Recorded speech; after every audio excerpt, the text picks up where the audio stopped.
हिंगोली जिल्ह्यातील होमिओपॅथी डॉक्टरांच्या वतीने आपल्या विविध मागणीसाठी हिंगोलीचे जिल्हाधिकारी यांच्या मार्फत मुख्यमंत्र्यांच्या नावे असलेले निवेदन पाठवण्यात आले। ग्रामीण भागातील रुग्णांना कमी दरात चांगली आरोग्य सेवा देणारे म्हणून होमिओपॅथी डॉक्टरांकडे बघितलं जातं, कारण गेल्या कोरोना काळात याच होमिओपॅथी डॉक्टरांनी आपल्या जीवाची पर्वा न करता ग्रामीण भागातील तसेच शहरी भागात रुग्णांना चांगली सेवा दिली। तर हिंगोली जिल्ह्यातील होमिओपॅथी डॉक्टरांच्या वतीने जिल्हाधिकारी यांच्या मार्फत मुख्यमंत्र्यांना निवेदन पाठवून आपल्या विविध मागण्यांचं निवेदन देण्यात आले।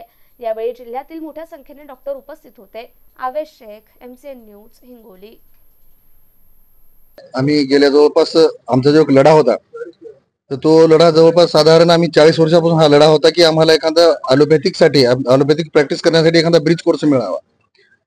तो आम्ही जवळपास 20-25 वर्ष लढा लढला आणि त्याच्यानंतर म्हणजे आपल्या महाराष्ट्र शासनानं विधान परिषद आणि विधानसभेमध्ये तो कायदा मान्य करून राज्यपालाची स्वाक्षरी झाली की बा जे खेड्यापाड्यामध्ये जे गोरगरीब लोक असतात, रोजमजूरदार लोक असतात, त्यांना तेवढी सुविधा मिळत नाही। जे आपले ॲलोपॅथिक डॉक्टर MD MBBS वाले आहेत ते तिथपर्यंत पोहोचू शकतात, कारण आपण आता जरी बघितलं प्रत्यक्षामध्ये तर आता पण आपल्याला कुठला एखादा MBBS डॉक्टर खेड्यामध्ये प्रॅक्टिस केलेला दिसत नाही।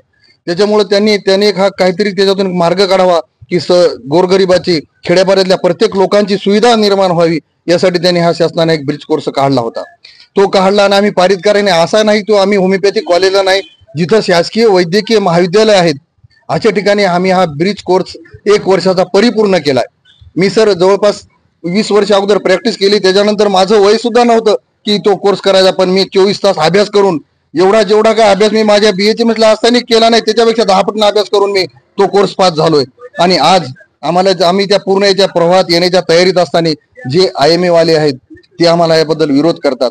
काहीतरी जो समाजामध्ये गैरप्रकार समजून लोकांना सांगतात की यांचं शिक्षण तेवढं झालेलं नाही, पण त्यांचे जेवढे त्यांना अनाटॉमी, पॅथॉलॉजी, फिजिओलॉजी, ENT जेवढे काही सब्जेक्ट होते ते आम्हाला होते ते तर आम्ही कंप्लीट केलेच होते आणि केलेले आहेत।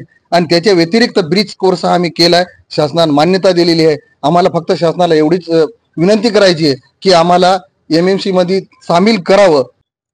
आम्ही सर्व हिंगोली जिल्ह्यातील होमिओपॅथिक डॉक्टर्स आज या ठिकाणी शासनाला निवेदन देण्यासाठी आलो की इंडियन मेडिकल असोसिएशन जी संघटना आहे त्याचा होमिओपॅथिक डॉक्टर्सना MMC रजिस्ट्रेशन मिळू नये यासाठी जो विरोध आहे, शासनाने गेल्या 2014 पासून एक CCMP ब्रिज कोर्स काढलाय आणि सर्व पॅथी मिळून एक मिश्र चिकित्सा पद्धती चालू केलेली आहे, जेणेकरून खेड्यापाड्यातील आणि तळागाळातील तालुक्याच्या ठिकाणी असो, बाजाराच्या ठिकाणी असो किंवा गावखेड्यातील लोकांना असो त्या ठिकाणी चिकित्सा भेटावी, त्या ठिकाणी उपचार मिळावेत यासाठी जो ब्रिज कोर्स चालू केला होता आणि त्या ब्रिज कोर्सला शासनाने मान्यता दिलेली आहे। गेल्या 11 वर्षापासून तो कोर्स चालू आहे, परंतु आता MMC मध्ये रजिस्ट्रेशन साठी IMA ही जी डॉक्टरांची संघटना आहे त्यांचा या रजिस्ट्रेशनसाठी विरोध होत आहे।